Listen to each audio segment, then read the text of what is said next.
जय मां गंधर्व वासिनी। सद्गुरुदेव गुरु माँ देवी ज्ञानेश्वरी जी के श्री चरणों में पुत्र का कोटि कोटि नमन। श्री गंधर्व वासिनी माँ पीताम्बरा बगलामुखी का आशीर्वाद आप सभी भक्तों पर सदैव बना रहे।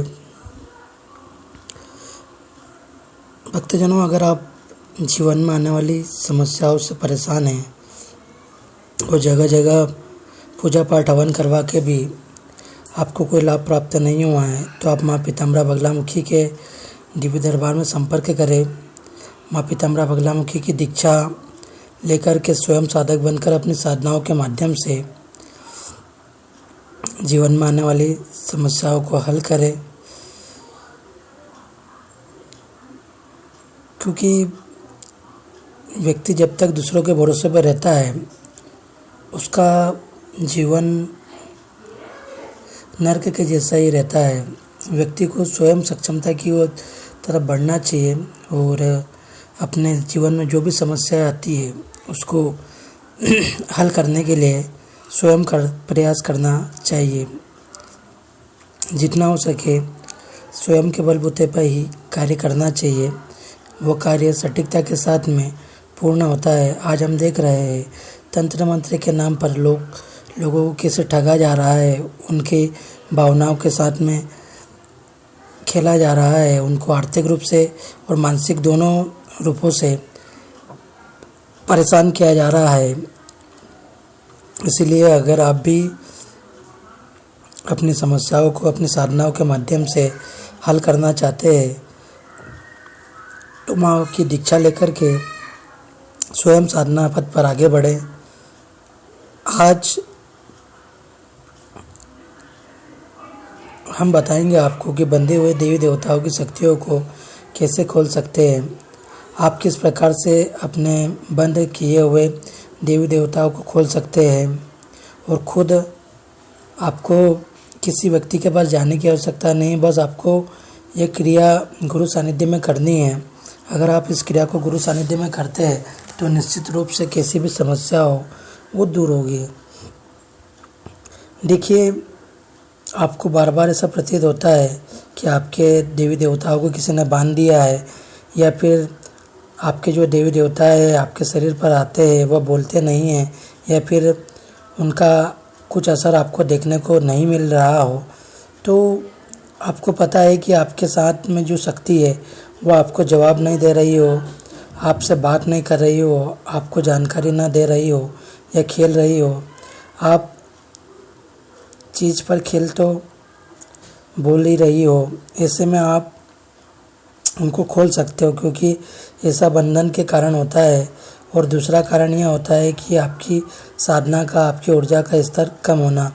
जब कहते हैं कि जब हम साधना करते हैं तो हम किसी साधना में अनुष्ठान करते हैं, उस अनुष्ठान की पूर्णता तब होती है हमें जब उसकी एक जो मंत्र की एक निश्चित फ्रीक्वेंसी होती है, मंत्र की एक निश्चित रेखा होती है, जिस पर जा करके हम कहते हैं कि हमारा मंत्र सिद्ध हो गया है।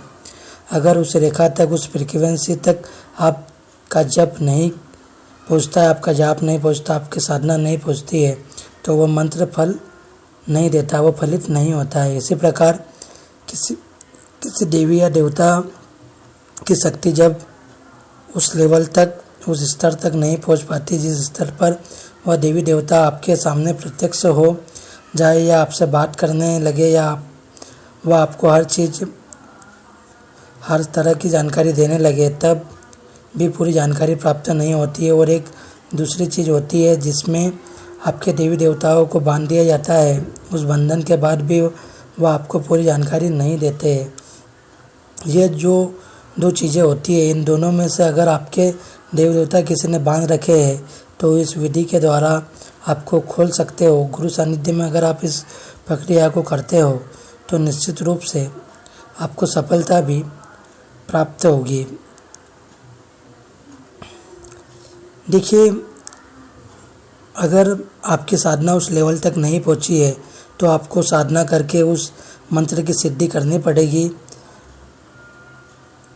या उस देवता की जो भी आपको विधान बताया है आपके गुरु ने, जैसे कि आपके गुरु ने आपको शक्ति चलाई है, जैसे उन्होंने आपको मार्गदर्शन किया है, उस विधि से आपको वह करना है ताकि उस स्तर की साधना को आप कर पाएँ और वहाँ पर पहुँच सके और आपको वो पूर्णता, उसका जो ओरा रहता है, जो सिद्धि होती है, वो प्राप्त हो सके। देखिए, हमको करना क्या होता है, आपको उसको समझना भी बहुत ज़रूरी होता है। जब किसी शक्ति को बांधा जाता है तो उस शक्ति का वंदन किया जाता है खेड़ा खेड़ा के देवता से, यानी कि स्थान के देवता से, उस क्षेत्र के देवता से और घर के देवता से। घर के देवताओं में हमारे पितृ भी होते हैं, हमारे कुल देवता भी होते हैं और चौराहे के देवी देवता भी होते हैं और स्थान देवता भी होते हैं। इन सभी को साथ में लेकर के किसी शक्ति को बांधी जाती है। आपको एक भोग बताऊंगा, इस भोग को अगर आप नियमित रूप से करोगे तो आपकी शक्तियाँ खुल जाएगी, क्योंकि इसमें जिस देवता का भी सहारा ले करके आप की शक्तियों को बांधा गया हो, तो उनको जब भोग प्रसाद उनका मिल जाएगा, उनका मान सम्मान हो जाएगा, तो वो अपने बंधन को खोल देंगे और आपकी शक्तियों को पुनः आपको लौटा देंगे। सर्वप्रथम आपको भगवान गणेश जी, जो प्रथम पूज्य है, पूजा के अधिकारी है, हर कर्म की सफलता में, हर साधना की सफलता में भगवान गणेश जी को सबसे आगे रखा जाता है। तो आपको क्या करना है कि आपको 2 लड्डू लेना है, भगवान गणेश जी को अर्पित करना है। भगवान गणेश जी के बाद में आपको 2 लड्डू अपने पितरों के लिए रखना है, क्योंकि पितर भी हमारे घर के होते हैं और अगर यह भी हट जाते हैं तो कोई भी शक्ति हमारी बांध नहीं सकता है। अगर इनको उस व्यक्ति ने मोह के वश में, अपने वश में कर लिया है, तो शक्तियाँ बंध जाती है। घर के पितर भी, बंधु अभी शक्ति या नहीं खुलती है तो घर के पितरों को आपको लड्डू रखने चाहिए। उसके बाद में लड्डू, 2 बूंदी के लड्डू रखने हैं आपको आपकी कुलदेवी के नाम से, कुल देवता हो या कुलदेवी, उनके नाम से आपको 2 लड्डू आपको रखने हैं। उसके बाद आपके 2 लड्डू चौराहे की देवी के नाम से, आने जाने वाले की जो शीतला माता है उनके नाम से, क्योंकि कोई भी शक्ति आपके पास आएगी या नहीं आएगी, इसके लिए सबसे पहले जो रास्ते की में पड़ते हैं चौराहा, यानी चौराहे की देवी जो भी आपकी है, उनकी मर्जी नहीं होगी तो आपके पास कोई भी शक्ति नहीं आ पाएगी। कोई आपकी शक्तियों को बांध नहीं सकते जब तक उनकी मर्जी ना हो। जो भी क्रियाएं करते हैं, ऐसे कर्म करते हैं, वह चौराहे की देवी को साथ में लेकर के चलते हैं, उनको भोग प्रसाद देते हैं ताकि वह आपके घर तक उसे नकारात्मक शक्ति को या बंधन लगाने के लिए किसी चीज़ को भेज सकते हैं। 2 लड्डू आपको चौराहे के देवी के लिए रखने हैं। उसके बाद में 2 बूंदी के लड्डू आपको रखने हैं स्थान देवता के नाम से, यानी कि जो पूरा का पूरा क्षेत्र जिनके अंदर में आता है। ठीक है, भले ही से आपको पता हो या ना हो, इसे इस स्थान से या देवता के बस आप स्थान देवता से भी अगर भोग देंगे तो वह अपने आप उनके पास पहुंच जाएगा। वैसे क्षेत्रपाल के रूप में हम उनको यह भोग देंगे। क्षेत्रपाल देवताओं में बाबा भैरव भी आते हैं, लेकिन ऐसा कंपलसरी नहीं है। हर क्षेत्र के देवता भगवान अलग अलग होते हैं। जैसे असम में देखोगे तो माँ कामाख्या क्षेत्र की देवी है, उज्जैन में देखोगे तो बाबा महाकाल, काशी में देखोगे तो भगवान शंकर, काशी विश्वनाथ उस क्षेत्र के देवता है। उसे उस क्षेत्र के दूसरे राजा ले बिना उनकी मर्जी के कुछ भी नहीं हो सकता है। इसी प्रकार से माता जहाँ भी जो भी विराजमान है, उस कहने का तात्पर्य यही है कि जो जिस क्षेत्र में विद्यमान है उसका मान सम्मान करें, उसको भोग लगाए और उसके बाद में आप आगे बढ़ें। देखिए, भक्ति के मार्ग में ये सब चीज़ें नहीं देखी जाती है। भक्ति मार्ग एक बिल्कुल अलग और बिल्कुल ही अलग मार्ग है। तंत्र मार्ग बिल्कुल अलग है। तंत्र में जैसे लोग चलाते हैं वो जा सूखा भगत लोग जैसे चलाते हैं, तांत्रिक लोग जैसे चलाते हैं, शमशान निष्क्रिय करने वाले बड़े जैसे चलाते हैं, जो भी चीज़ें हैं वो सारी आपको बता ही देता हूँ। किसी से भी तो इस स्थान के देवता के नाम से 2 लड्डू रखे, उसके बाद में 2 लड्डू रखे जाएंगे। उसके बाद में 5 प्रकार की मिठाई। यहाँ तक तो आपको 2 लड्डू रखने हैं, लेकिन अब आपको 5 प्रकार की मिठाइयाँ रखनी है। 1 मीठा पान रखना है, 2 लौंग रखनी है, 2 इलायची रखनी है। उसके बाद अगर वह कोई देवी की शक्ति है तो देवी की शक्ति के लिए आप 2 जायफल रख सकते हो। अगर किसी देव की शक्ति है तो देव की शक्ति में आपको लड्डू रखना है।